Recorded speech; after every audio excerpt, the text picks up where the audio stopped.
अस्सलाम वालेकुम, मेरा नाम अब्दुल हफीज़ DSP सदर ड्यूटी कर रहा हूँ मैं। अफसरान बाला खुसूसी जनाब CTO साहब के खुसूसी हदायत पर मोटरसाइकिल सवारान के ख़िलाफ़ सख्ती से क्रैकडाउन जारी है।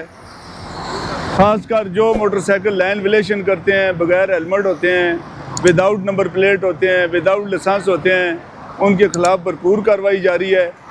और तमाम जवान, तमाम अफसरान इधर मौजूद हैं और मोटरसाइकिलों के ख़िलाफ़ कार्रवाई जारी है। सियाद भाई, आप कोशिश किया करें कि इंतहाई लेफ़्ट साइड पर रहें। वह जिस लैंड पे आप जा रहे थे वो गाड़ियों की है, तो गाड़ियाँ इतनी स्पीड से आती हैं, मोटरसाइकिल का पता ही नहीं चलता, एक्सीडेंट हो जाते हैं। ये हमारे अफसरान बाला ने IG साहब के हुक्म से, SSP साहब के हुक्म से, SP साहब के हुक्म से, DSP साहब के हुक्म से ये नाके लगाए होते हैं ताकि लोगों को एजुकेट किया जाए और उनकी वेलफेयर हो सके, उनकी बचाव हो सके और एक्सीडेंट होने में एक्सीडेंट कम हो। ये गाई मुहिम है जो होनी चाहिए। ठीक है,